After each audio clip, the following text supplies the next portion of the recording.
Boa tarde. Boa tarde a todos. Eu gostaria de agradecer a presença de todos. Mais uma vez estamos reunidos numa promoção de um grupo dentro da universidade, dentro da FURG, que se reuniu para divulgar, fazer uma cadeia de produção científica, de inovação tecnológica, promovendo um conjunto, uma série de ações voltadas para a comunidade acadêmica.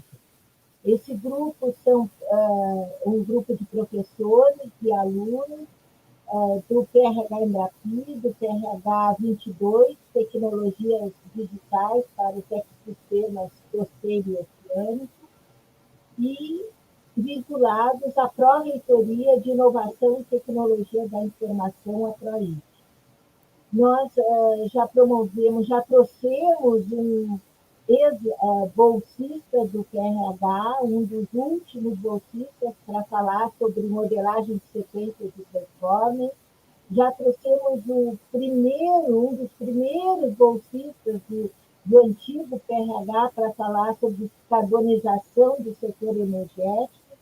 E hoje nós estamos trazendo uma das pessoas importantes dentro desse programa, que foi um dos fundadores do programa, para nos falar sobre a inovação tecnológica no setor de petróleo e gás. E esse evento de hoje está inserido dentro da aula, ele é a aula inaugural da pós-graduação da Engenharia de Computação do PTG-Com. Então, eu gostaria, antes de chamar o nosso palestrante, o Reimer, e antes de apresentar o Reimer, eu gostaria de chamar o professor Eduardo Borges, que é o coordenador da pós-graduação, para dar suas boas-vindas, e depois a professora Danúbia, a nossa pró-reitora de Inovação e Tecnologia da Informação. Professor Eduardo. Olá, boa tarde a todos. Agradeço o convite, Maria Isabel. Queria começar aqui fazendo os agradecimentos, né? Agradecer a organização, agradecer a Pró-Reitoria de Inovação e Tecnologia da Informação. Obrigado, Danúbia. Agradecer ao nosso Programa de Formação de Recursos Humanos, então, ao PRH, e agradecer a ti, Maria Isabel. Gostaria, claro, fico muito feliz com a presença, então, do Reimer, do nosso palestrante, e queria agradecer aos nossos estudantes, né, e todas as pessoas que estão participando dessa live, né, que vão poder contribuir com a gente, que aproveitem essa oportunidade, né. Nós estamos começando, então, ontem começou, na realidade, o segundo semestre do nosso pós-graduação em Engenharia de Computação aqui na FURG, né, 2021/2, tivemos alunos novos selecionados, então, que estão recém-ingressando, que espero que estejam aqui assistindo e que aproveitem essa oportunidade, né, de gerar conhecimento e de aprender. É isso. Muito obrigado, bem-vindo ao Reimer, bem-vindo a todos e espero que aproveitem esse momento. Danúbia, só um momentinho antes de tu falar, eu gostaria de chamar a professora Silvia, a coordenadora do PRH 22, a coordenadora do ITEC, para também dar boas-vindas. Tá muda, Silvia.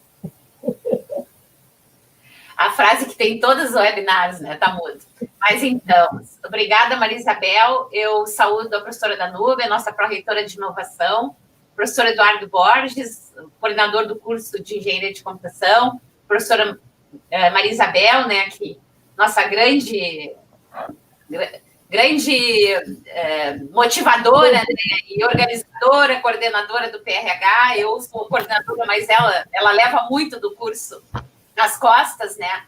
E principalmente aí o professor Reimer, né? Obrigada por estar presente aqui.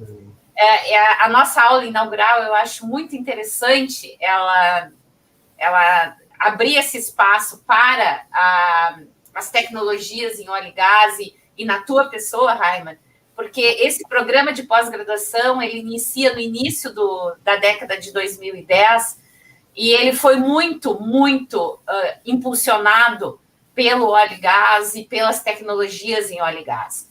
A gente faz engenharia de computação, mas uma engenharia de computação aplicada, e onde a questão de óleo e gás é uma das nossas fortes aplicações. Muitos dos nossos alunos e estudantes formados no programa se formaram ao longo desses quase, hoje, 10 anos, 11 anos, em temas de pesquisa, mas pesquisa aplicada principalmente para o setor de óleo e gás. Então, para nós, é com muita alegria que a gente te recebe aqui. Os nossos estudantes também, para eles é bem importante essa tua fala, porque nós temos aí uma gênese e uma vida de programa de pós-graduação muito associado às aplicações em óleo e gás, pelo viés principalmente da computação e da engenharia de automação.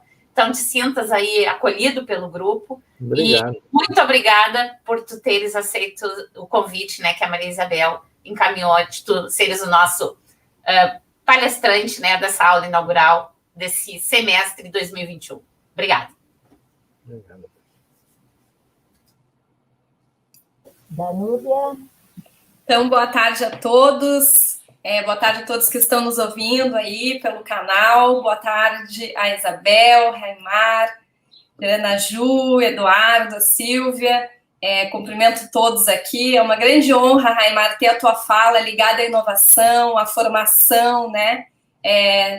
E esse grupo aqui, Maria Isabel, Silvia, o próprio Eduardo, junto, né, representando o programa de pós-graduação, tem movimentado muito a questão da inovação, da aplicação e a questão da formação de recursos humanos, né? Como eu vinha te dizendo ali nos nossos bastidores, né?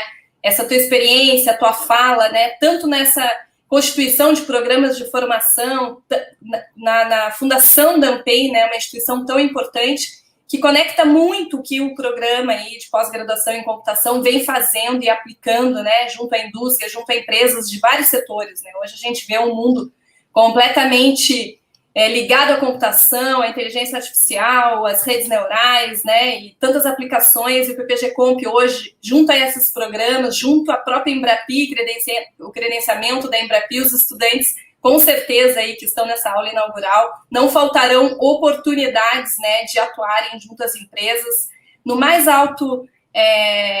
na mais alta escala de inovação mesmo. O PPG Comp tem se conectado muito à pesquisa aplicada, né, e te ouvir agora, os estudantes e nós, pesquisadores, e a academia, né, ver essa fala, né, da inovação é muito importante para nós, né. Então, hoje eu estou aí à frente da Pró-Reitoria de Inovação e Tecnologia da Informação, um grande desafio, transversalizando a questão da inovação aí, junto à graduação, à pesquisa. E o PPG Comp, o programa, o próprio PRH, né, a gente está falando tanto em formação, e não só formação hard, que o PPG Comp traz tanto, mas agora pela Embrapi também falando na formação soft skills, né, que talvez seja o nosso maior gap aí, né, de aproximação e de conseguir virar essa chave da nosso número aí em inovação, né, a gente é tão bem consolidado nacionalmente em pesquisa, o Brasil, e virar essa chave aí, né, desses rankings de inovação, aprender, fazer pesquisa aplicada, aprender a fazer transferência de tecnologia, aprender a gerar negócio, aprender a formar os estudantes, não só academicamente, né, mas fazer essa formação ligada ao mercado, ligada à indústria. Então, eu tenho certeza que a tua fala vai nos enriquecer tremendamente. Parabenizo aí os meus colegas por serem tão referência em inovação, a professora Silvia conduzindo tanto os programas de formação quanto a própria Embrapi, que é uma grande alegria, um grande orgulho para a nossa FURG, né? A gente está vendo aí que está faltando pernas, professor, está faltando estudantes, está faltando e projetos, muitos projetos, muitas oportunidades, e ter a Silvia, ter a Maria Isabel, ter o Eduardo conduzindo esses estudantes, né, em todas essas frentes é uma grande honra para a Pró-Reitoria e para a universidade só tem a ganhar. Esse grupo tem movimentado demais, né, a C3, a computação, tem movimentado demais a inovação na universidade e tem sido um grande precursor de muitas frentes. Então, vai ser uma grande honra te escutar, te agradeço imensamente, parabenizo novamente a Isabel pela escolha do teu nome, e estamos aqui para te escutar. Muito obrigada, Raimar. Bom, pessoal, então agora eu gostaria de apresentar o Rainer van der Bilt. Eu sei que ele, na sua apresentação, ele vai colocar o seu mini currículo rapidamente, mas eu gostaria de salientar que ele foi, não, a Danúbia já comentou, né? Ele foi um dos fundadores da ANPEI, e eu acho que, em termos assim, de formação, eu acho que a grande importância para nós, para mim, principalmente, que vivo muito PRH desde que entrei, essa criação que foi feita, e que o Raima tenha um papel muito importante, porque nós estamos aqui para formar os nossos alunos, né? E o programa, o PRH, ele contribui muito para isso, e aí a grande contribuição do Raima. Então, antes de passar a palavra para o Raima, passar a apresentação, que eu sei que ele vai também se apresentar, eu gostaria só de colocar um pouco a dinâmica de como a gente vai fazer. O Raima tem 1 hora, mais ou menos, aí está com ele, né, para conversar conosco, e depois nós vamos abrir para perguntas. E aí o Dranaju vai me dar uma boa ajuda, nosso bolsista do PRH, né? E também Pode deixar. É aluno, né, do PPG Comp, então está bem duplamente representado aqui no nosso encontro. Então, aí vocês perguntem, aproveitem, porque eu acho que a gente ter esse momento é um evento. Então, vamos aproveitar isso aí, perguntar, conversar, porque é o momento, tá? Então, Raima, pessoal, vamos dar o espaço para o nosso palestrante, tá? Ok. Uma boa tarde a todos. É uma satisfação muito grande estar aqui com vocês. Tá?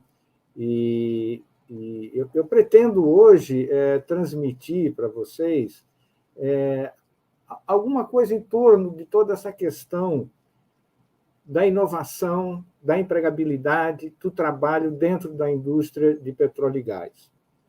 Eu tenho uma satisfação especial em estar aceitando esse convite da Isabel e de todo o pessoal da FURG, que sempre me recebeu muito bem, quer dizer, no tempo lá que a gente estava com o PRH fazendo avaliações em cada estado, em cada universidade. Eu estive diversas vezes na cidade de Rio Grande e sempre acabamos fazendo muitas amizades aí, Sérgio, Paulo Braz, enfim, diversas pessoas com as quais a gente teve essa oportunidade de conviver, né, e ser muito bem recebido no Rio Grande. Eu pediria para colocarem a minha apresentação, por favor. Isso. Vamos, então, tentar, dentro desse contexto, trilhar aqui um caminho tanto quanto que rápido, porque eu não tenho tanto tempo assim para falar de tudo que pode se falar sobre a indústria do petróleo, sobre o PRH, tá? Mas vamos tentar, de alguma forma, atender esse tópico que foi solicitado para nós. Quero agradecer especialmente ao professor Eduardo Borges, a professora Danúbia Espíndola, a professora Silvia, que agora está aí à frente do PRH 22, e especialmente a professora Maria Isabel Correia, que já de longa data nos conhecemos, a gente não pode falar de tanto tempo assim, mas praticamente desde a criação do PRH, e foi uma das pessoas que sempre colaborou muito na própria configuração, na organização do PRH de uma forma geral em termos nacionais. Quero também agradecer aí aos membros da comissão gestora, os professores, alunos dos PRHs, amigos e todos aqueles que estão nos assistindo nesse momento. Não vou entrar em detalhes todos do meu currículo, mas eu tive a satisfação de poder trabalhar em duas coisas simultâneas. Quer dizer, quando eu fui convidado pelo diretor Eloy Fernandes da ANP para ir para a Agência Nacional do Petróleo, logo no começo da sua formação, em 1998, né, eu fui para lá justamente para montar um programa de recursos humanos para atender a indústria do petróleo. E tive a satisfação de poder trabalhar com muitos coordenadores naquela época, que nós começamos a formar um time de pessoas para discutir essa questão da formação de recursos humanos dentro das universidades. E uma coisa que foi muito interessante, que diferenciou, digamos assim, esse programa de outros programas existentes, foi que nós procuramos evitar a situação de montar programas específicos, mas sim programas que traziam para dentro dele disciplinas optativas para poder criar especializações dentro do setor petróleo e gás, porque são muitas as especializações requeridas pelo setor, né? Então, esse foi, digamos assim, um grande trabalho de muitas mãos construindo o programa de recursos humanos da ANP para o setor petróleo e gás, né? Eu passei também, depois da ANP, eu fui para o IBP e criei lá a Gerência de Tecnologia e Gestão do Conhecimento e fiquei, durante alguns anos, trabalhando dentro dessas questões relacionadas com a inovação na indústria do petróleo, né? Atualmente, eu atuo como consultor e também como diretor de inovação da PhD Soft Tecnologia, que é uma empresa que trabalha principalmente com as questões relacionadas a gêmeos digitais, né? Nós trabalhamos com toda a parte da criação de digital twin para operação de plataformas e FPSOs. Bem, o roteiro que eu pretendo seguir, tá? Ele vai desde a questão das oportunidades de trabalho, tá?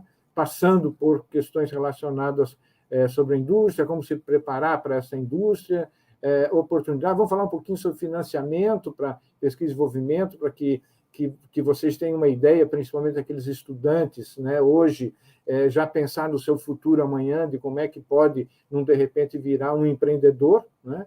E aí é que a gente vai entrar dentro de questões relacionadas com esses vetores que são que dirigem o desenvolvimento tecnológico e o mercado dentro da indústria de petróleo e gás, né? E, por fim, vamos entrar na sessão de perguntas e espero que a gente possa bater um bom papo aí ao final, atendendo melhor, digamos, as expectativas que vocês têm.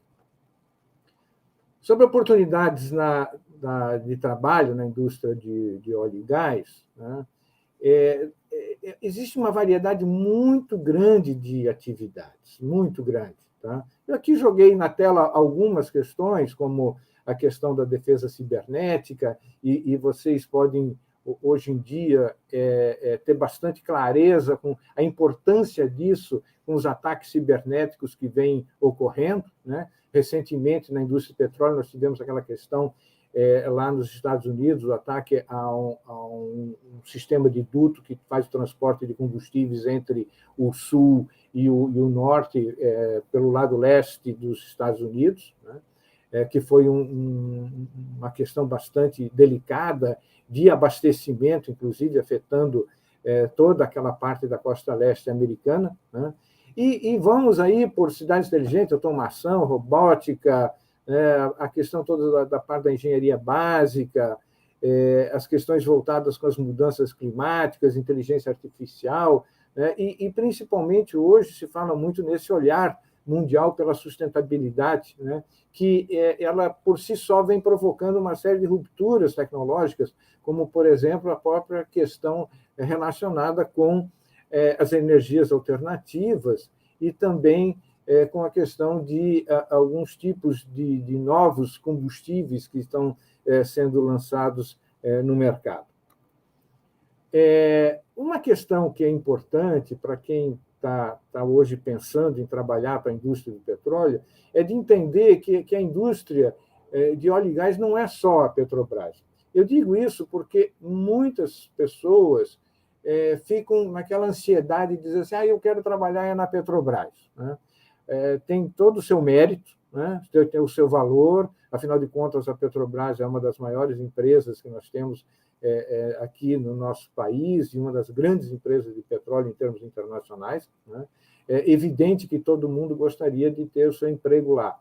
Mas, como não cabe todo mundo, né, eu queria lembrar que nós temos aí a questão de diversas outras áreas de atuação, como é a questão da sísmica, as próprias outras empresas petrolíferas que existem no mercado, né? E aí vai passando por logística operacional, construção naval, a parte de serviços, tanto marítimos e aéreos, as fábricas de equipamentos e instrumentos, fundição, novos materiais, a parte de segurança, e a questão que afeta muito a vocês, aí na FURG, que é a questão relacionada com a parte de software, né? E aí cabe lembrar algumas coisas que estão acontecendo. Por exemplo, computação, toda a parte de computação gráfica, né? Hoje em dia, está muito difícil conseguir mão de obra para trabalhar dentro dessas áreas de computação gráfica, modelagem, gêneros digitais, a parte dos elementos finitos, para você poder trabalhar com análise de risco, né? Então, tem um conjunto de atividades que tem carência de mão de obra aqui, não só no Brasil, em outros lugares também, né? No nosso caso, lá na PhD Software, nós estamos contratando o pessoal para computação gráfica e não estamos conseguindo aqui no Brasil. Agora já estamos nos preparando para fazer uma consulta aí via LinkedIn na Índia, né? Porque como o nosso trabalho é um trabalho home office, para nós é indiferente de onde venha o trabalho, onde está localizada a pessoa que está fazendo esse trabalho. A gente tem problemas, barreiras de língua e outras coisas do gênero, não é essa dúvida. Mas temos que buscar em outros países, o que é lamentável, né? Então, dentro de toda essa área de segurança, por exemplo, falando de segurança cibernética, né, é outro ponto que dias atrás até eu estava ouvindo uma palestra a respeito disso, e também foi citada a grande quantidade de pessoas que são hoje necessárias para atender a esse campo de trabalho.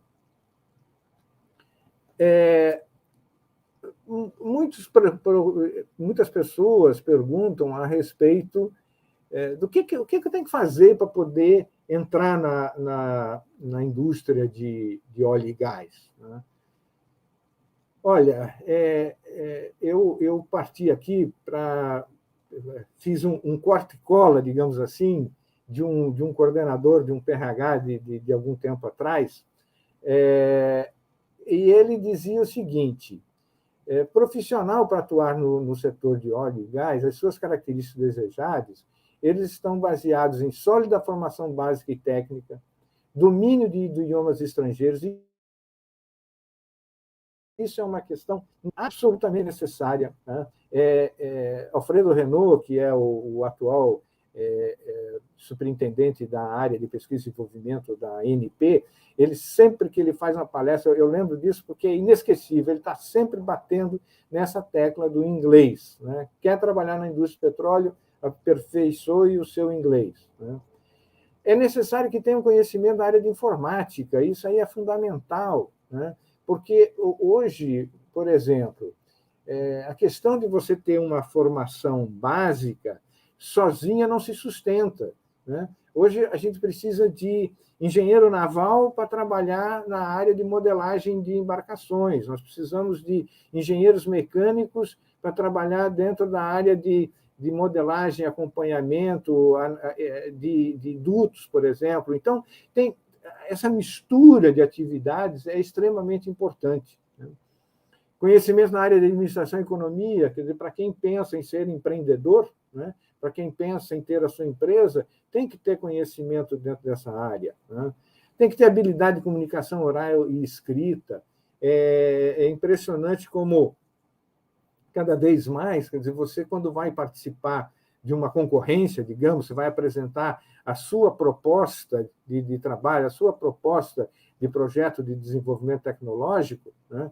Você tem que ser muito bem escrito, sucinto, transmitir com facilidade a ideia que você tem para aquele projeto, né? E dentro disso entra a questão da criatividade, da inovação, porque para quem quer atuar dentro da área de pesquisa e desenvolvimento, não resta a menor dúvida de que ele tem que, no caso, inovar em ideias, né? Mas para inovar em ideias, você tem que ser criativo. Então, isso é um elemento fundamental para isso. Não sei como é que a gente desenvolve a questão da criatividade e inovação. A única coisa que eu sei dizer aqui é que você tem que ser curioso. Se você for curioso, você tem condições boas de desenvolver essas habilidades, né? Habilidade para trabalho em equipe, iniciativa, liderança, flexibilidade e adaptabilidade, ou seja, você tem que estar pronto para mudar de uma área para outra, você tem que estar pronto para se adaptar a novos tipos de serviços, né?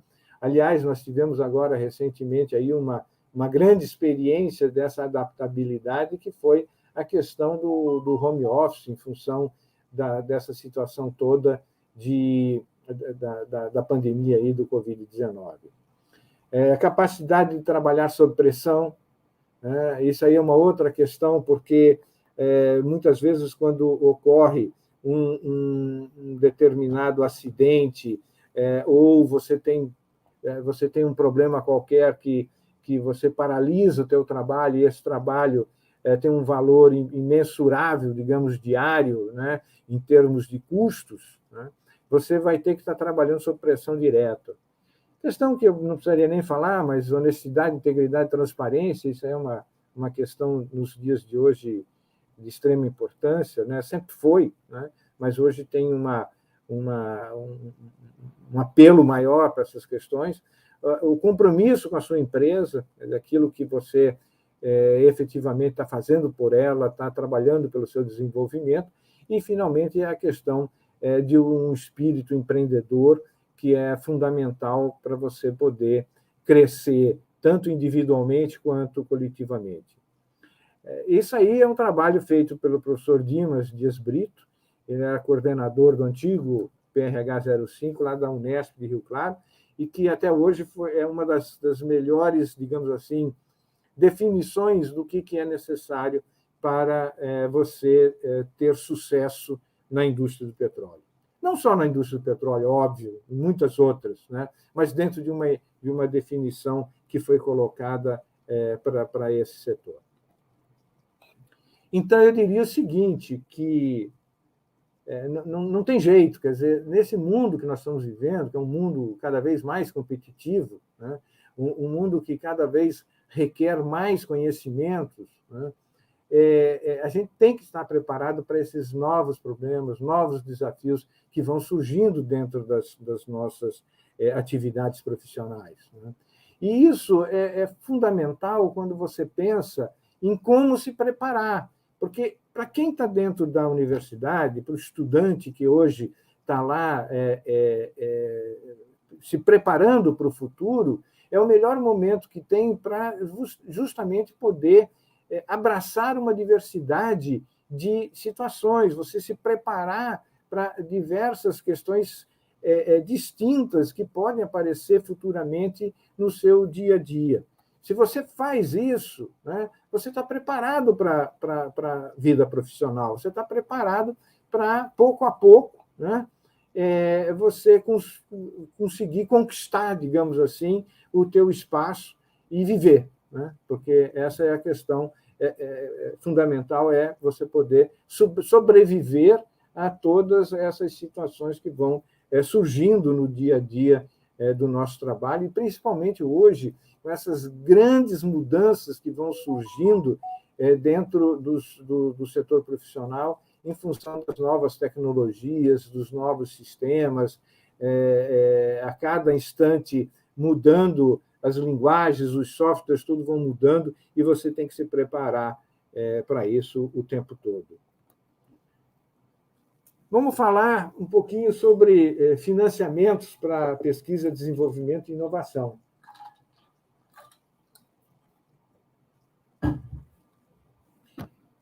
Os caminhos que nós temos para poder entrar, digamos assim, nesse mundo de pesquisa, desenvolvimento e inovação, é, primeiramente, entender o que o mercado necessita, né? Quais são as dores que a gente chama desse mercado, o que está faltando para ele, né? De que forma que nós podemos aliviar, né, todos os problemas que existem dentro de um determinado tipo de indústria ao qual a gente quer oferecer alguma coisa, né?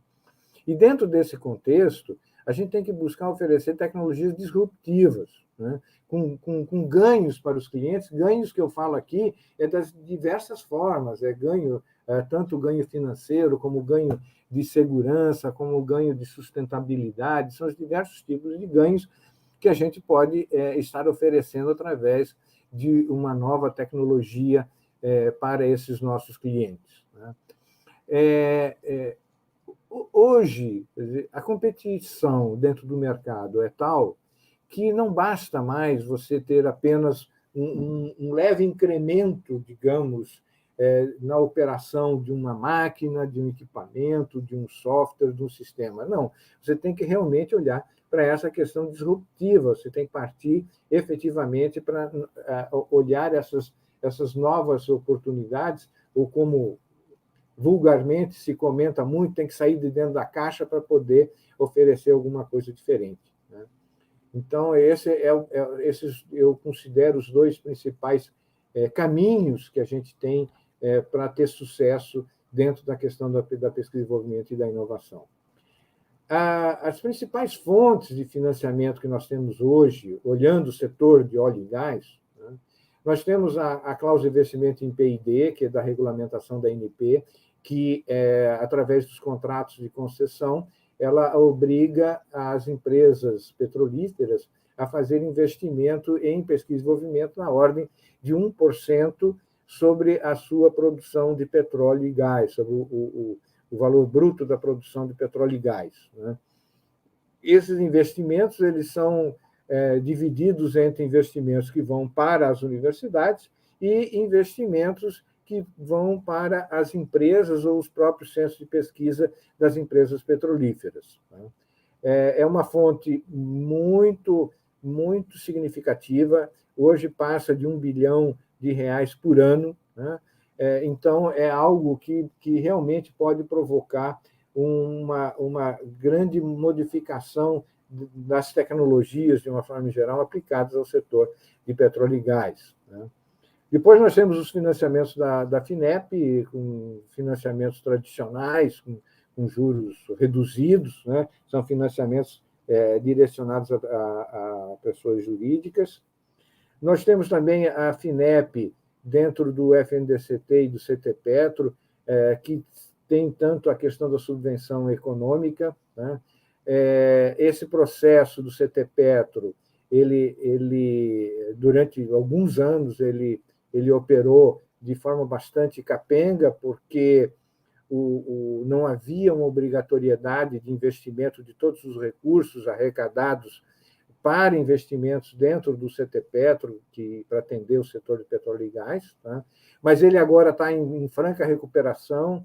Semana passada já teve uma reunião do comitê gestor do CTPetro, que já está começando a se preparar para os investimentos que vão ocorrer, e com a nova lei que obriga agora a fazer o investimento total do arrecadado dos fundos setoriais, né, entre eles o do CTPetro, ou seja, que não é possível mais agora contingenciar esses recursos, então nós vamos ter uma outra fonte bastante significativa, também mais de R$ 1 bilhão ano, para investimentos dentro, principalmente, das universidades, das ICTs, de uma forma em geral, né?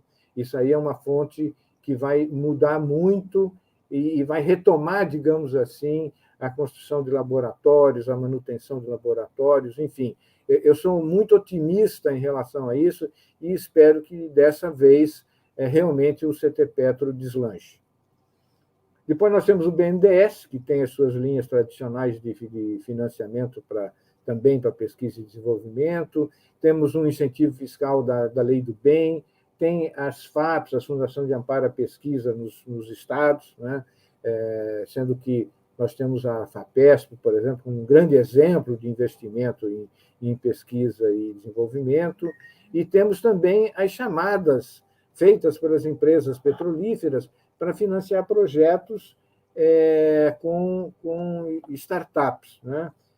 A gente tem aí essas chamadas feitas pela Petrobras, pela Repsol, pela Equinor, pela Galp, por exemplo, tem um aí, inclusive, que está aberto nesse momento. Enfim, tem diversas chamadas que criam essas oportunidades para os empreendedores, né? Através justamente de empresas startups. Falando de empreendedor, falando de empreendedorismo de uma forma geral, nós temos também um novo incentivo para esse setor. Temos agora a lei complementar 182, de 1º de junho, que é o novo marco legal das startups, né? E é bastante interessante porque ela veio com uma proteção jurídica para os investidores de uma forma bastante inovadora, digamos assim, né? Desvinculando a possibilidade de que o investidor seja atingido por problemas que eventualmente venham a ocorrer com a empresa do ponto de vista fiscal, ou do ponto de vista de qualquer outro processo jurídico, por falência ou qualquer outra coisa que venha a ocorrer com a startup. Então, isso aí é bastante interessante.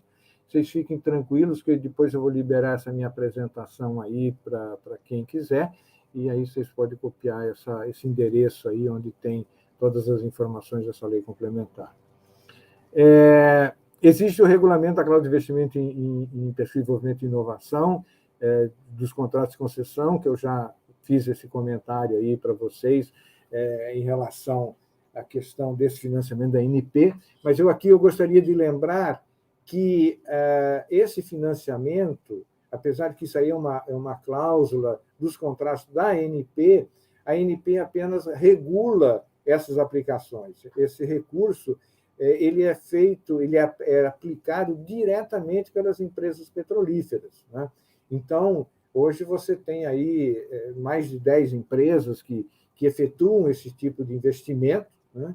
E é elas que devem ser procuradas para fazer a oferta, digamos, né, das suas competências em termos de desenvolvimento tecnológico, porque, na verdade, quem define o que elas querem, quem define o que vai ser desenvolvido são as próprias empresas petrolíferas, né?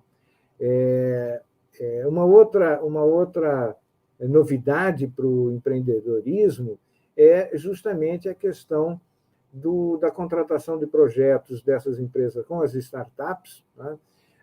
Ou através da contratação de projetos, ou através da questão de se efetuar investimentos, e principalmente em função de diversas modificações que a ANP vem promovendo no seu regulamento técnico, que prevê esses investimentos, que, digamos assim, tem facilitado muito essa visão de trazer as startups para operar junto com as grandes empresas de petróleo, ou mesmo no desenvolvimento de projetos que depois eles vão trabalhar junto com outras empresas fornecedoras da indústria do petróleo.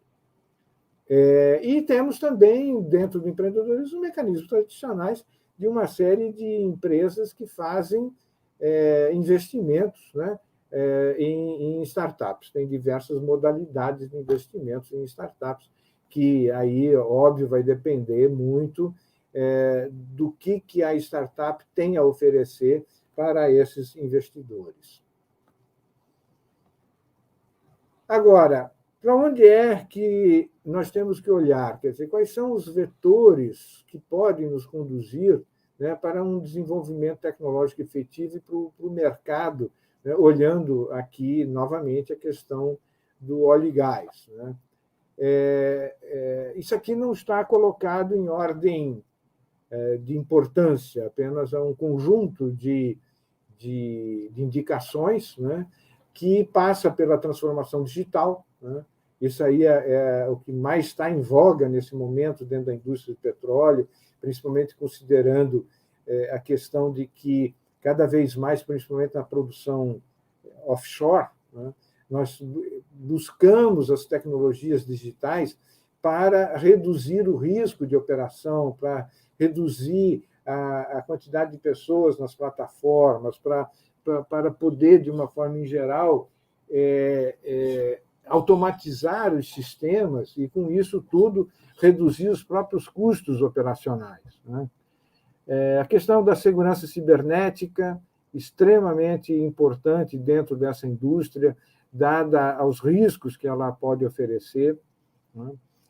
Um ponto fundamental hoje são a redução dos custos de produção, né? O preço do petróleo, ele vive uma eterna instabilidade, né? Ele vive de ciclos, volta e meia ele tem um preço bastante elevado e outras horas ele cai com preços abaixo do custo de produção, né? Então, é fundamental que se reduza esses custos. A questão das tecnologias submarinas, né? Geração de energia no fundo do oceano, digamos, a questão de separador trifásico, reinjeção, tem todo um conjunto de tecnologias hoje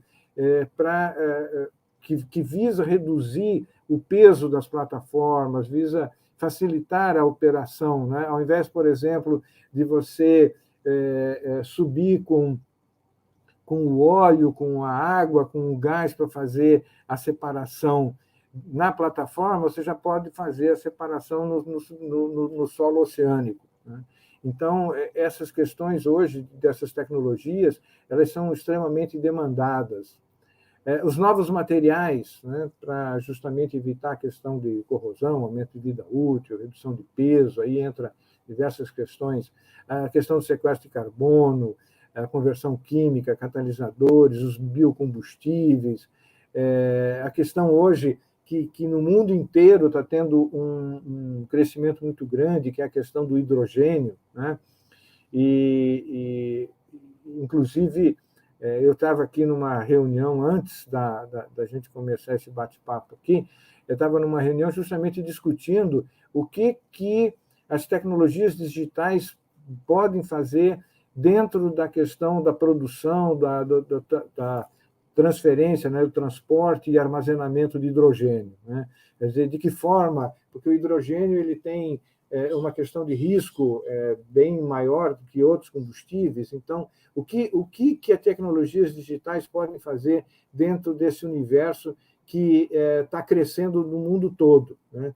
E aqui uma vantagem para nós, né? Está todo mundo na mesma página, quer dizer, essa discussão em torno do hidrogênio ela é nova para todo mundo, né?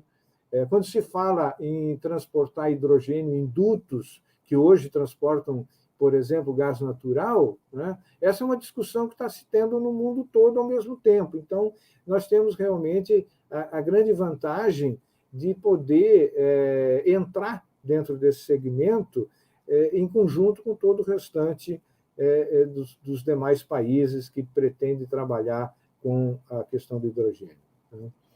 E aí também entra a questão dos novos processos de refino, que olha para plantas mais compactas, redução de contaminantes, aumento dos produtos nobres que são produzidos, né? Então, tem todo aí um contexto geral de desenvolvimento também dentro desse segmento do refino. E aí nós temos que pensar na quebra de alguns paradigmas, né? Então, para quem está pensando em montar uma startup, né? Para quem está pensando em ser um empreendedor, já deve pensar em termos de empresas transnacionais, né? Eu digo transnacionais porque internacionais são alguma coisa muito interna, né? Muita coisa. E aí, hoje em dia, a questão é trabalhar de uma forma em que você se conecta, né, com parceiros em diversos países, quer dizer, onde você vai buscar essas parcerias, esses trabalhos, juntar esforços, de uma forma mais ampla do que era antigamente. As novas soluções para os velhos problemas, quer dizer, nós temos aí muitas coisas que ainda hoje não foram resolvidas. Nós temos que pensar nesses problemas. Como que a gente traz soluções disruptivas para resolver questões muito antigas, né? Na indústria do petróleo, por exemplo, se fala muito de que a perfuração dos poços de petróleo é feita do mesmo jeito há muitos e muitas décadas, né? Os chineses começaram a furar com bambu e depois entrou-se as brocas, e as brocas eles estão até hoje. Quer dizer, será que a gente não poderia ter novas tecnologias, novos sistemas para poder resolver essa questão da perfuração, né?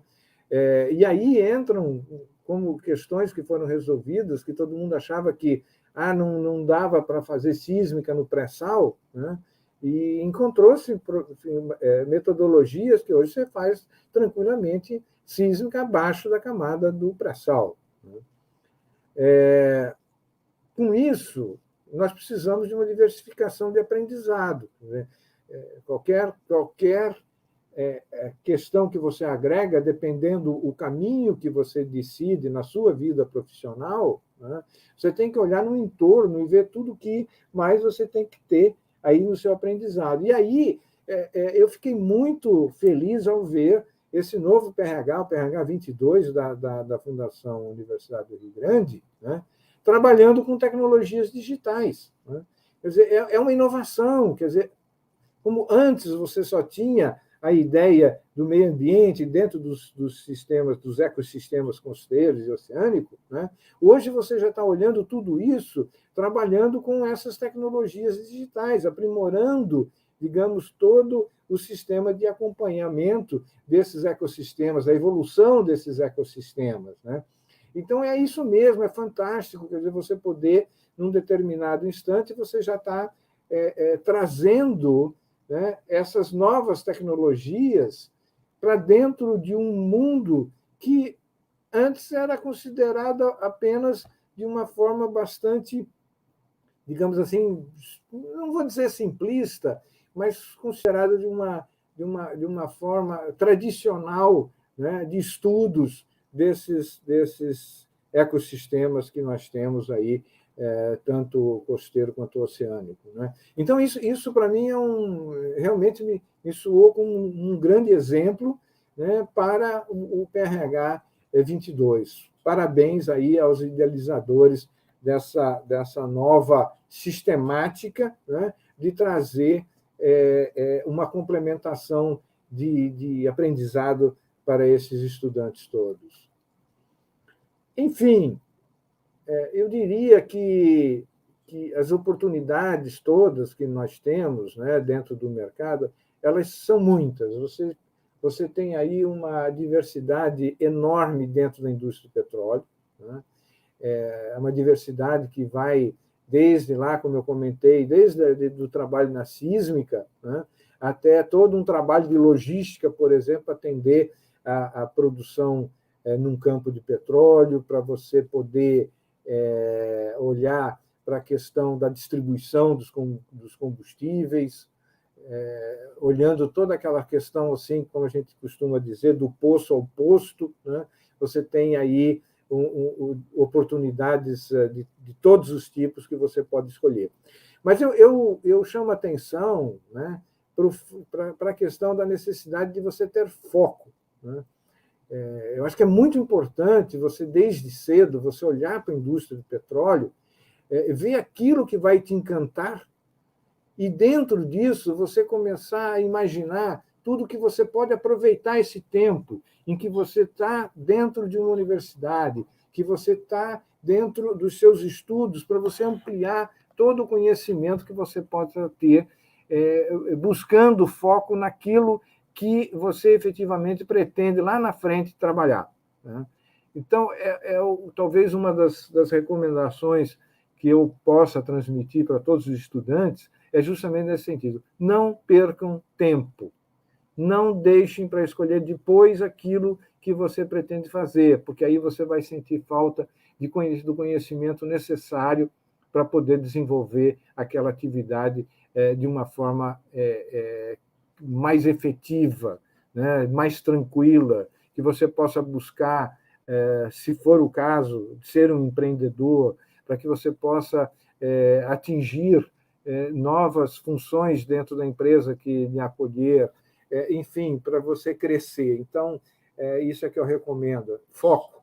Né? Desde cedo, procurem efetivamente olhar para aquilo que te encanta e vá em frente para conquistar. Muito bem. Acho que já falei bastante. Né? Eu diria que é importante agora a gente conversar um pouco, trocar algumas ideias, né? Mas eu gostaria de deixar uma última mensagem aqui para vocês, né? Alertando para o fato de que a indústria de óleo e gás ela não é uma onda passageira, mas é feita de sucessivas ondas tecnológicas. Né? Por isso é importante escolher a próxima. Qual é a próxima onda tecnológica que nós vamos escolher dentro da indústria do petróleo? Né? Ela já passou por muitas. A gente já teve momentos em que o transporte rodoviário ganhou uma grande importância, depois saiu das plataformas convencionais, partiu-se para trabalhar com os FPSOs, com sistemas muito mais evoluídos de produção offshore, por exemplo. Né? Hoje, a onda atual é falar em digitalização, né? Digitalização dos campos de petróleo, por exemplo, e aí entram diversas questões relacionadas a todo o processo produtivo do petróleo, desde a digitalização da questão da avaliação sísmica, por exemplo, né? Passando por toda a digitalização dos campos produtores de petróleo, pela questão do transporte, refino, distribuição, enfim, temos aí uma quantidade enorme de oportunidades dentro desse setor. Né? As empresas petrolíferas agora estão virando empresas de energia, efetivamente, então vem surgindo aí dentro da questão energética as questões da geração de energia eólica, da geração de energia através do hidrogênio, enfim, diversas outras possibilidades, a fotovoltaica, diversas outras possibilidades de geração de energia. Né? Então, novamente, vai começar a vir aí, e já está tendo também essa onda bastante significativa. Né? E aí eu pergunto, qual é a próxima onda? Quer dizer, para onde é efetivamente que nós vamos estar indo nesse futuro próximo? Será que é a questão do hidrogênio? Né? Essa é uma questão a se pensar de forma bastante objetiva, digamos. Tá? Então, é isso. Espero que eu tenha transmitido algo útil para vocês e fico agora à disposição de todos para que a gente possa conversar um pouco. Muito obrigado a todos vocês. Eu me coloco à disposição para quem quiser fazer alguma pergunta. Se não tiver pergunta agora, quiser fazer depois, pode mandar. Será uma grande satisfação atender a todos vocês, ok? Muito obrigado. Raimar, obrigado. Excelente apresentação. Foi muito boa. E eu gostaria de, inclusive, colocar que nós temos a participação de outros PRHs, e principalmente aqui da região sul, eu vi que nós estamos com o PRH 13, da URGS, o PRH 52, de Santa Maria, estamos com a presença de Paulo Estevam, que veio lá de longe. Então, isso também é muito importante, porque a gente conseguiu também chegar a outras universidades. Então, foi um prazer mesmo a presença desse pessoal também, fora os nossos dentistas, os nossos alunos que estão aqui. Nós temos já algumas perguntas. Eu gostaria de... Branaju, podia ver alguma aí para nós? Pode deixar. Se puder colocar a pergunta ali do Marcelo na tela, que eu já... Deixa eu... deixa eu ver ainda aqui. Ok. O Marcelo Silva aqui, ele pergunta, professor Haimar, o senhor percebe a abertura desse setor em específico para a submissão aos processos seletivos por profissionais da relação internacional? E sem egressos, daí ele coloca da universidade? Como é que o senhor vê isso? Mas eu não entendi participação internacional do quê? Não, ele diz de profissionais de relações internacionais nesse setor. Sim, como é que... sem dúvida, sem dúvida. São tantas as áreas, desculpa eu não citar essa, mas isso são áreas extremamente importantes, né? A gente tem aí diversos casos, né, de profissionais que vêm justamente dentro de áreas de relacionamentos internacionais, né? Hoje nós temos um diretor o Ardeng, ele é um dos diretores da Petrobras, que cuida da parte de relações institucionais, tá? Ele é um ministro do Itamaraty, ele esteve, durante algum tempo, trabalhando em Houston, lá no consulado, esteve na embaixada também em Nova York, e não, de repente está lá na indústria do petróleo, fazendo todo um trabalho de relacionamento internacional. Não só internacional, como nacional também. Tá certo?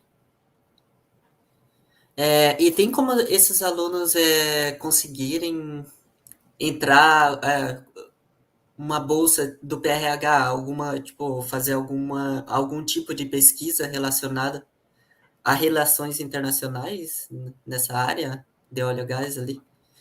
Como é que fica?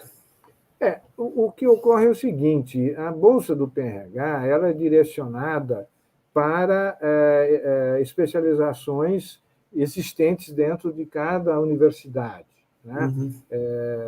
Você tem PRHs, por exemplo, que cuida da área de advocacia, por exemplo, toda a área jurídica, né, que trata de contratos e tudo mais da indústria do petróleo, né? Mas aí o que ocorre é o seguinte: precisaria existir um PRH que tivesse, né, essa oferta de treinamento. E o PRH ele é feito em função de editais de chamada que são elaborados pela ANP, justamente já chamando para determinados segmentos, né, e também fiquem abertos para propostas que a universidade queira fazer, e aí a ANP vai conceder uma determinada quantidade de bolsas de estudo para aquele PRH. Então, não está assim aberto dizer que vai chegar num determinado lá para a Sílvia, por exemplo, PRH 22, e dizer: Sílvia, eu quero aqui uma bolsa. Não, é um processo anual, né, que ele tem que aguardar e aí participar, digamos, do processo seletivo desse PRH. A Sílvia pode complementar explicando como é que isso acontece. Eu já saio falando tudo, porque como lá atrás foi justamente que participei da criação dessas regras, né? Então é isso aí. Está bem explicado, Raul.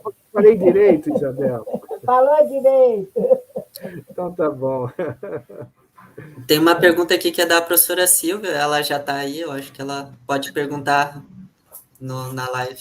Eu não sabia como é que ia ser a dinâmica, né? Mas queria ouvir um pouco, Haimar, da tua opinião a respeito dessa questão da inserção no mercado de óleo e gás de startups, que é aquela pequena empresa, né, que se cria dentro de um ambiente de inovação. Então, a maioria, né, se cria nesse ambiente, num parque tecnológico ou decorrente de um projeto de P&D, onde os estudantes participaram do projeto em nível de pós-graduação. E qual seria no setor de óleo e gás, na tua visão, qual seria o caminho a trilhar por essa startup nesse setor de óleo e gás? Que, por exemplo, trago exemplos alguns, por exemplo, uma empresa que trabalhe com inspeção automatizada de cascos de navio, por exemplo, ou uma empresa que trabalhe com transformação digital para a indústria de óleo e gás, uma empresa startup com base tecnológica, mas que está se colocando no mercado. Qual seria, então, na tua visão aí, os possíveis caminhos de inserção dessa empresa?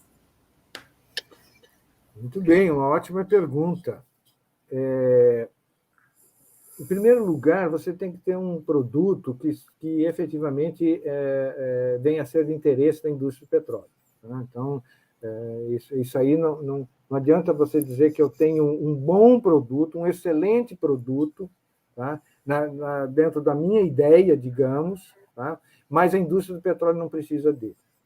Ou tem alguma coisa que seja mais efetiva. Então, a primeira coisa a ser feita é você pesquisar o mercado, verificar se aquilo que você tem na sua ideia, na sua cabeça, se aquilo é efetivamente algo disruptivo, diferente, tá? Se é alguma coisa que o mercado deseja, que vai resolver soluções para esse mercado. Então, esse é o primeiro passo, né? Então, a ideia pode ser ótima, mas você tem que ver se o mercado vai querer essa ideia. O segundo passo, tá, é você verificar o seguinte: ok, a ideia tem uma ideia, essa ideia o mercado precisa dela. Agora, como é que eu vou construir esse meu projeto? Como é que eu vou realizá-lo? Como é que eu vou fazer o primeiro protótipo? Entendeu? Quer dizer, como é que eu vou construir esse processo? Seja desde o processo de pesquisa para frente. Aí entra uma coisa muito importante que eu tenho observado ao longo do tempo. Quando as empresas estão falando em abrir projetos para startups, né, eles não querem começar lá do começo da pesquisa, eles querem, preferencialmente, financiar alguma coisa que já a ideia inicial toda já está concebida, que as pesquisas básicas, vamos falar pesquisa de laboratório, já foram executadas, digamos, que enfim, você já tem uma evolução do produto. Então, esse é um outro ponto. Então, é importante, aí é que a evolução de uma startup, que a gente costuma dizer, começa, né, na grande maioria das vezes, não em todas, mas na grande maioria das vezes, começa dentro da própria universidade, né?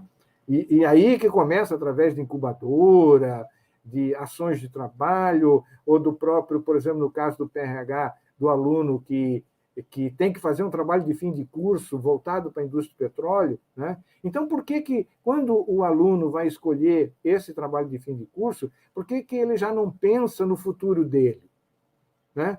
Por que ele já não aproveita aquele momento, aquela oportunidade para desenvolver alguma coisa que vai ser útil para a indústria do petróleo, que, portanto, ele pode depois converter aquilo num produto, né? Então, essa é a outra visão que eu coloco, quer dizer, dessa importância de você já escolher, né, desde lá do início, se você está na graduação, mestrado, doutorado, não importa, mas onde você está começando a oportunidade, digamos, de você desenvolver um projeto de pesquisa.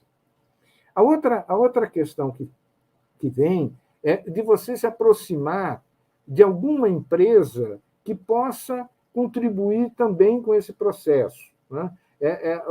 A famosa aí, a Open Innovation, né? A Danúbia já sorriu ali, porque já conhece bem a ideia dentro do Open Innovation, né? Que a gente lá fala há muito tempo. Por quê? Porque hoje é muito difícil de você crescer e ter sucesso sozinho, né? Hoje você precisa de comunidade, hoje você precisa de outros tipos de apoio, outros tipos de participação, porque a evolução tecnológica é de tal forma tão rápida, né, que, às vezes, você sozinho você vai se perder no meio desse caminho. Então, é importante você buscar isso, quer dizer, com quem que você vai poder trabalhar, né? Você citou a questão, por exemplo, da inspeção de cascos de navios, né? Eu diria para você o seguinte: a empresa da qual eu tenho uma participação, que já foi startup lá atrás, hoje já não é mais, mas a PhD Soft, ela faz toda a parte de inspeção de toda a estrutura de um navio, toda a estrutura. Tá? E tem muitas coisas, muitas, digamos, inovações que podem ser feitas, por exemplo, inspeções com robôs, né, para você fazer inspeção dentro de tanque, por exemplo. Né?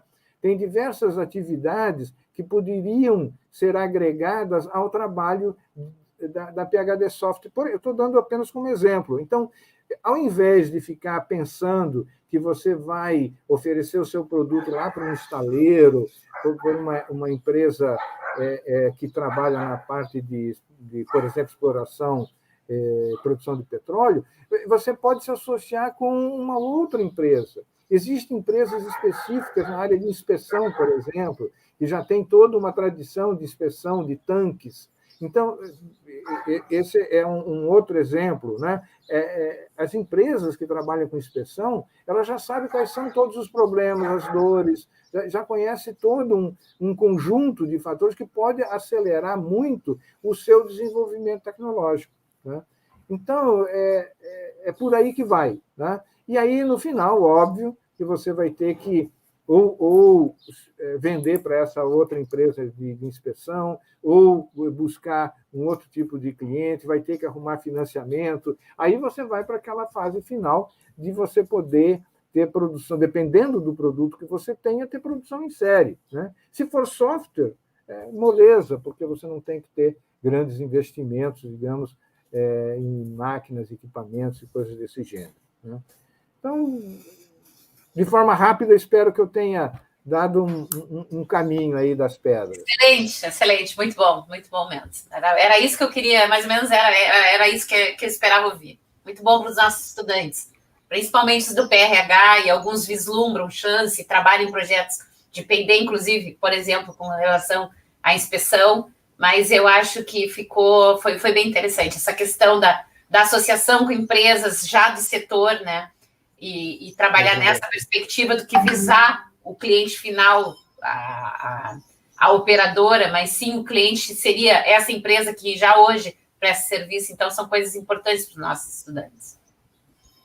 Eu acho que isso até responde à pergunta do Vinícius aqui, Vasconcelos, que ele perguntou da parte de oportunidade na área de tecnologia e inspeção. E como o senhor citou, né, a parte de robótica tem avançado bastante nisso. Então, é bem legal, né, nessa área. Professora, a senhora vai querer perguntar algo? Deixa eu ver aqui. Não, acho que agora passa, tem mais perguntas ali, professor Sim, Paulo. sim. Paulo Drius, né?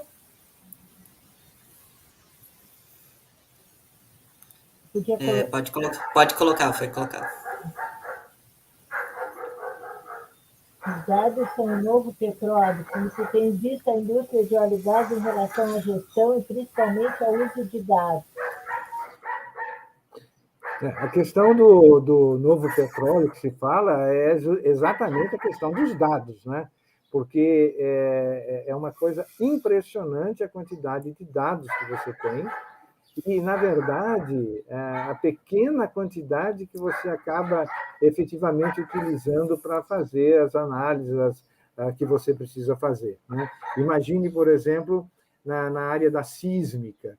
Né? Na sísmica são uma quantidade assim, absurda de dados, né? Mas nem todos você consegue utilizar. Uma outra questão interessante que está acontecendo agora é que está se começando a trabalhar com todos as amostras, né, de um poço de petróleo, fazer aquilo de forma digitalizada. Quer dizer, ao invés de você ficar lá na litoteca guardando, né, aquela quantidade enorme de testemunho de poços de petróleo, agora você faz uma digitalização do processo, tá? Com uma tomografia, um sistema de tomografia, E, a partir dessa digitalização, é que você vai poder fazer, efetivamente, todos os estudos, né? Inclusive alterando completamente o sistema de análise de migração do óleo dentro da rocha, né?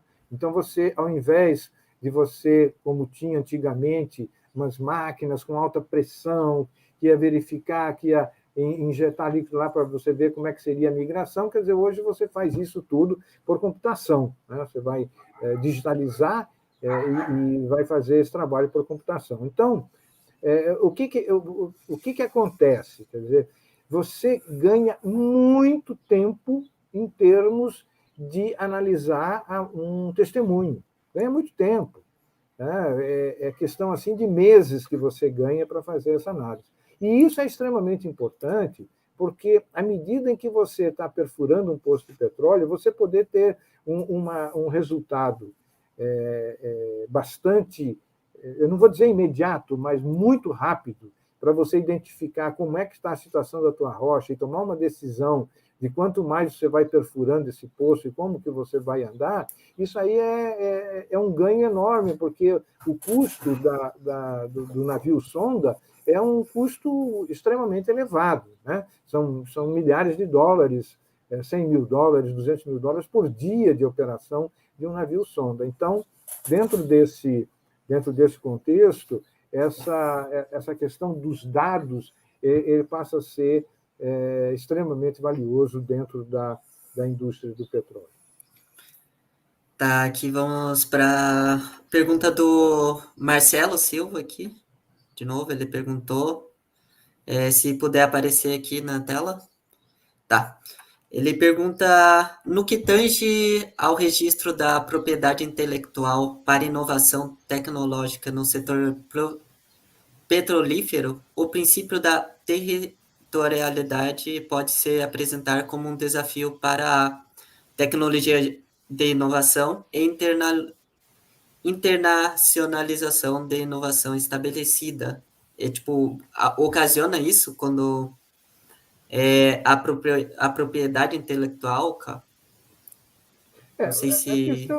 A questão é a seguinte, a propriedade intelectual ela é igual para qualquer setor, seja farmacêutico, seja de petróleo, quer dizer, a questão da propriedade intelectual não identifica a qual setor diretamente que ela está destinada, né? Então, a grande questão para quem trabalha com pesquisa e desenvolvimento, tá, é que essas garantias em torno da propriedade intelectual é alguma coisa muito delicada, que deve ser discutida logo no início de um projeto, tá, e que tem que sempre ser muito pensada se vale a pena você abrir mão, tá, da propriedade intelectual em função de algum tipo de financiamento. Isso aí é a crise, que eu costumo dizer, de quem já tem pesquisa e desenvolvimento há algum tempo, porque, na verdade, quando você já tem anos de trabalho em pesquisa e desenvolvimento, você está agregando um know-how ao seu desenvolvimento tecnológico que já vem de longa data e que é muito difícil para a empresa que vai te financiar avaliar o quanto você já tem de propriedade intelectual, mesmo que não registrada, mas de know-how que você está colocando dentro daquele projeto. Então, isso é um assunto delicado que deve sempre ser muito bem discutido antes de se começar um financiamento, porque tem muitas empresas, tá, que nós aqui no Brasil temos grandes empresas que fazem questão absoluta de ter a propriedade intelectual reservada a ela que está fazendo o financiamento do projeto, tá? Em contrapartida, você tem outras empresas que não abrem mão de tudo porque ela está interessada no produto final. O que ela faz é um contrato de exclusividade durante um determinado período de tempo, um contrato de preferência, digamos, ou outras questões que lhe protegem em função do investimento que foi feito, né? Essa é uma outra questão da diversidade da formação, né? Quem quer trabalhar nessa área tem que ter um mínimo de conhecimento para poder discutir isso com os profissionais da área. Okay? Sim. Ótimo. A gente tem uma pergunta novamente do professor Brios, né? Podia colocar uma complementação à pergunta da Silvia, da professora Silvia. Num ambiente extremamente regulado, normatizado e caro para certificar, como as startups podem entrar no óleo e gás? Muito bem. Isso aí é uma dor de cabeça de todo mundo, né? Mas como a gente diz assim, as organizações tabajaras vão resolver esse problema, tá certo? Então, o que acontece é o seguinte: a regulamentação da ANP, que está em processo de consulta pública, tá? Já está em consulta pública, vai para discussão, para audiência pública, se eu não me engano, no mês que vem, final do mês que vem, se eu não me engano. Ela prevê que todo o trabalho que vai ser financiado das startups com recursos da cláusula de investimento em P&D poderão atingir a parte de certificação. Tá? Então, vamos estar resolvendo um problema seríssimo que tinha para as startups, porque o processo de certificação ele é um processo não só caro pela certificação, mas caro muitas vezes pela operação da certificação. Eu vou dar um exemplo para vocês. Tá? Tem uma empresa aqui, uma startup brasileira, que desenvolveu uma espécie de um robô para fazer inspeção em risers. Tá? Então, ele iria abraçado ao riser, tá? Ele tinha um sistema de movimentação que ele vai descer lá até 1.000 metros, 2.000 metros de lâmina d'água ou mais, para poder fazer o processo de inspeção desse riser. Pois bem, acontece que, para ser utilizado na indústria petrolífera, ele precisava ser certificado. A indústria petrolífera precisava ter certeza de que ele ia descer, que ele ia suportar todas as questões relacionadas com pressão, tá? Que ele ia conseguir, se fosse o caso, fazer a limpeza do riser para poder ultrapassar a parte das cracas, né? das coisas que formam no entorno do riser, tudo isso. Tá?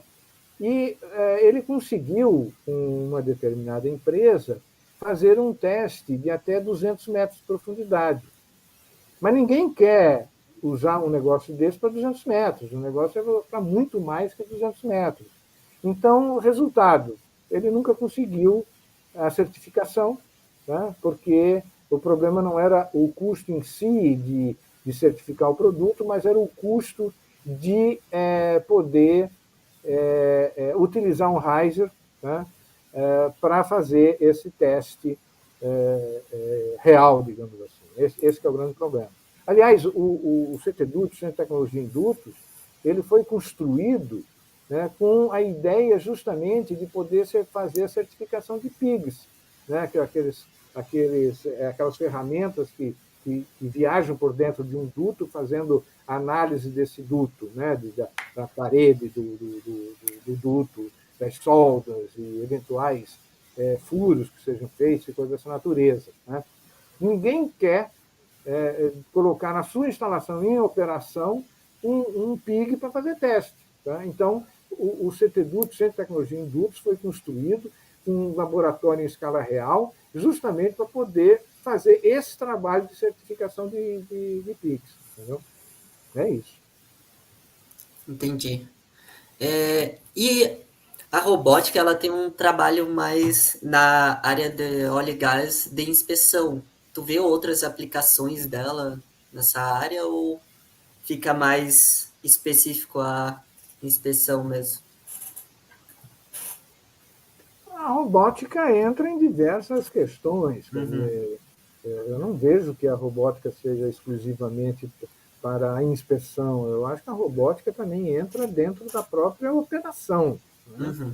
E tem muita coisa de robótica ali onde ela pode ser utilizada na movimentação de válvulas, por exemplo, na movimentação de uma série de outros equipamentos que são utilizados dentro da indústria do petróleo. Então, a robótica também pode ser utilizada na questão, por exemplo, de segurança, né? Na questão de acidentes, que eventualmente ele pode entrar dentro de uma área crítica, por exemplo, para poder fazer o fechamento de uma válvula, por exemplo, retirada de um corpo, retirada de algum outro material, enfim, ele pode ter todo um sistema georreferenciado e de movimentação dentro de uma área crítica da indústria do petróleo. Tá? Não tem dúvida nenhuma. Ok. Deixa eu ver se tem mais perguntas. Eu acho que do chat foi encerrada. Se alguém... Deixa eu só fazer um comentário, que na pergunta da Silvia eu esqueci de comentar. Uma outra questão, Silvia, dentro dessa questão de vou fazer uma startup, coisa e tal, tá? Esses dias eu estava conversando com o Marcelino. O Marcelino é um expert na área de dutos. Ele trabalha há muitos anos dentro dessa área de dutos, né? Foi, inclusive, diretor da Transpetro, na área de dutos. E aí estava conversando com ele justamente sobre uma oferta de uma nova tecnologia para a questão da conversão de dutos de gás para dutos de hidrogênio, né? E aí é uma empresa que está querendo oferecer um sistema de inspeção, né? Ele fez duas perguntas assim iniciais, porque ele tem uma empresa que apoia a entrada de startups e outras empresas na área internacional. E aí a pergunta dele, primeiro, é disruptivo, né? Foi aquilo que eu já tinha comentado. Mas a segunda pergunta dele é o seguinte: tem espaço internacional? Né? Você tem como atingir o mercado internacional? Porque Brasil você esquece. Tem certas coisas, por exemplo, Brasil, nessa área que nós estamos falando, não tem 10 mil, ou em torno de 10 mil quilômetros de dutos de gás que poderiam ser utilizados, né? Mas, em compensação, lá nos Estados Unidos, você tem mais de 500 mil quilômetros de dutos dentro dessa área. Então, você tem que pensar efetivamente de forma internacional. Então, isso é uma outra questão que eu queria só agregar à resposta da sua pergunta. Assim. Então tá, pessoal. Eu acho que estamos sem mais perguntas. Eu, antes de finalizar, gostaria de chamar a professora Silvia para os finalmente, a professora Danúbia, tá? E depois, então, agradecer para o Heimer, finalizando. Obrigada, Isabel.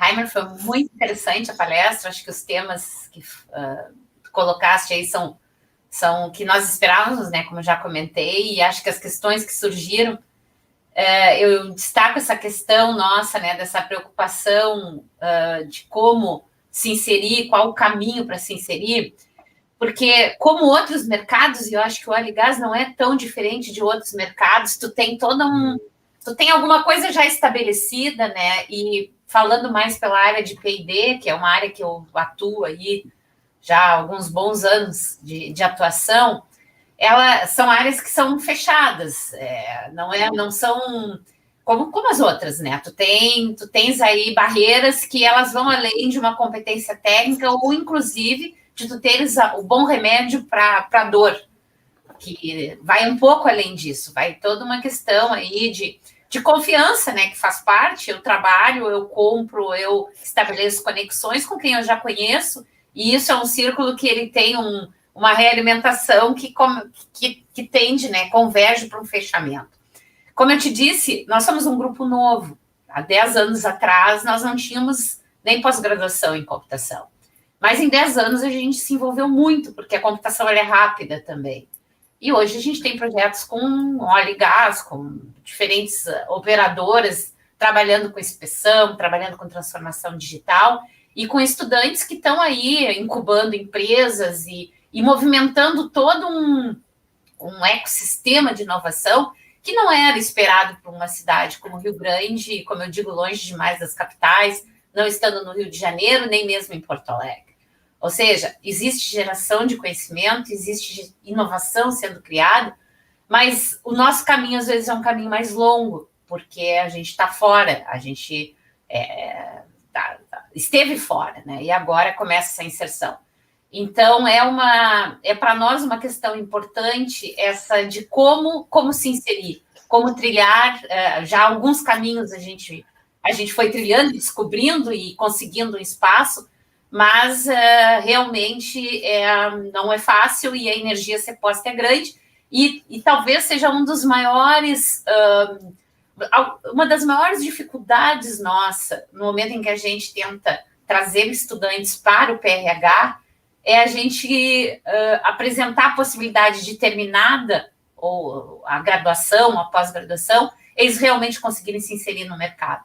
Porque se nós estivéssemos no Rio de Janeiro, se nós estivéssemos, sei lá, Macaé, ou até propriamente na URGS, num AMEF, eu poderia ter uma garantia maior aos nossos estudantes. Então, por isso, essa questão ela sempre surge, porque ela vai além, já que nós formamos pessoas, né? E trabalhamos até um TRL 7, vamos dizer assim, dentro da Embrapa, é o que eu posso fazer. Eu posso ir até, digamos, até formar e chegar num protótipo que opere em ambiente relevante, mas eu me falta pernas e mostrar caminhos para eles que é possível depois entrar nesse mercado. Então, por isso essa questão, e para nós ela é uma coisa muito importante, assim, e que até trazer esse conjunto de dicas, né, que tu colocaste, tu sendo uma pessoa que tens uma trajetória grande nesse meio e conheces,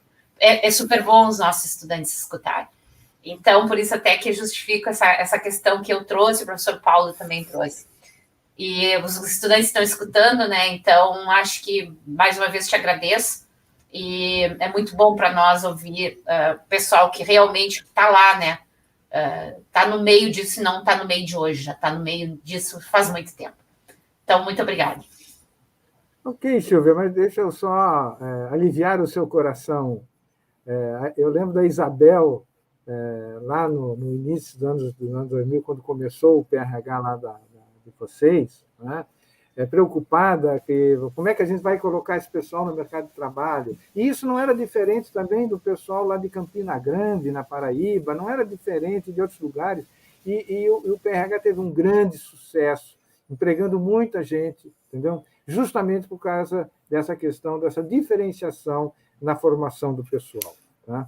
Por outro lado, novos tempos, as coisas estão cada vez mudando mais. Eu estava comentando da dificuldade que a gente tem hoje de funcionários em determinadas áreas, porque, por exemplo, a gente precisa, trabalhando em integridade estrutural para embarcações, a gente precisa ter gente que entenda um pouco de embarcação, né?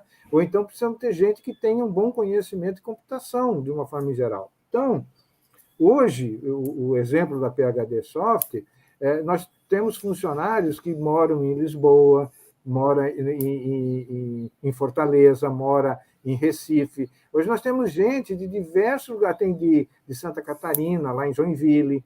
Tá? Então, tem diversos lugares. Então, hoje, a empregabilidade vai depender da capacidade de cada um. E aí é que eu digo, os senhores estudantes, aproveitem a oportunidade para estudar. Tá certo? Esse é o momento a gente estuda a vida inteira, até hoje eu estudo, mas aproveite esse momento para ter uma formação bastante sólida. Ok?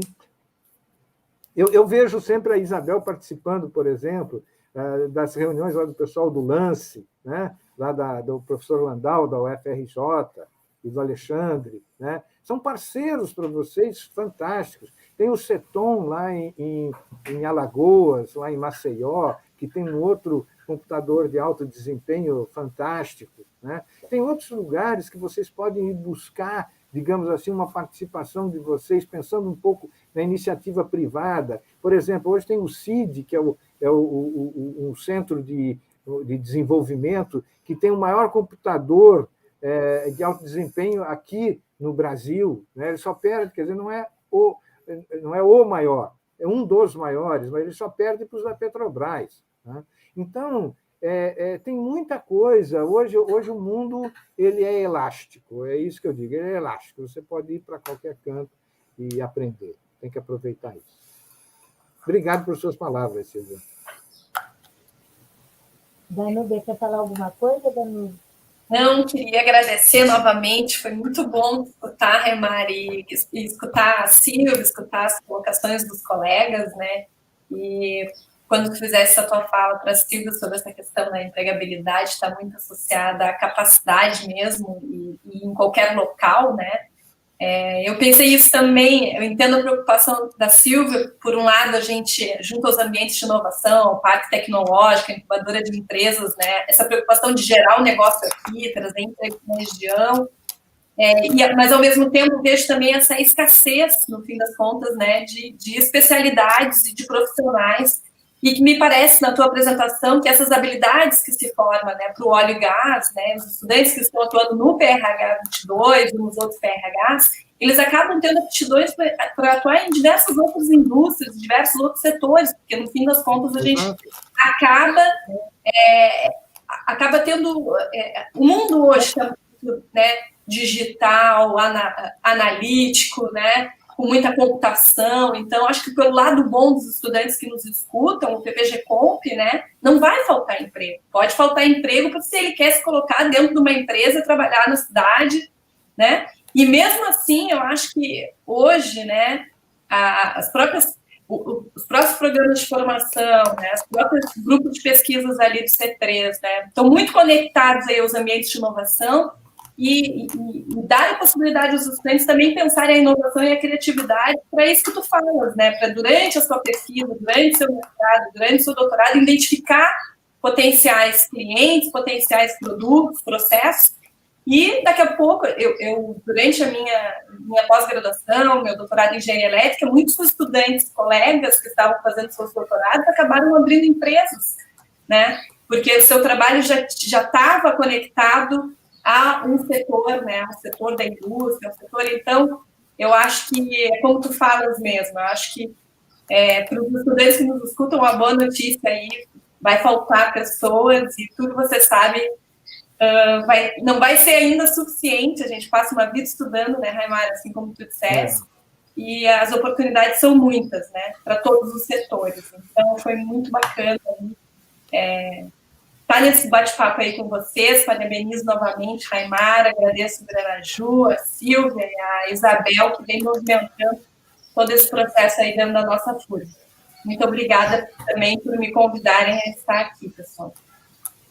Eu que agradeço, Danúbia, e diria para você o seguinte: existem dois tipos de trabalhadores, de uma forma geral. É aqueles que mudam o mundo e os que são mudados pelo mundo. Então, vocês estão no grupo dos que mudam o mundo. Esse é o melhor grupo. Acho que depois dessa não precisamos falar mais nada, né? Muito obrigada a todos. Muito obrigada. Muito importante essa chamada para as parcerias. Então, foi muito bom a gente estar aqui hoje.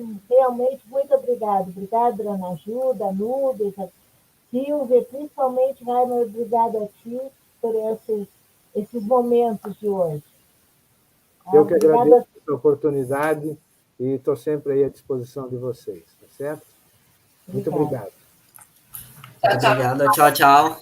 Tchau, pessoal.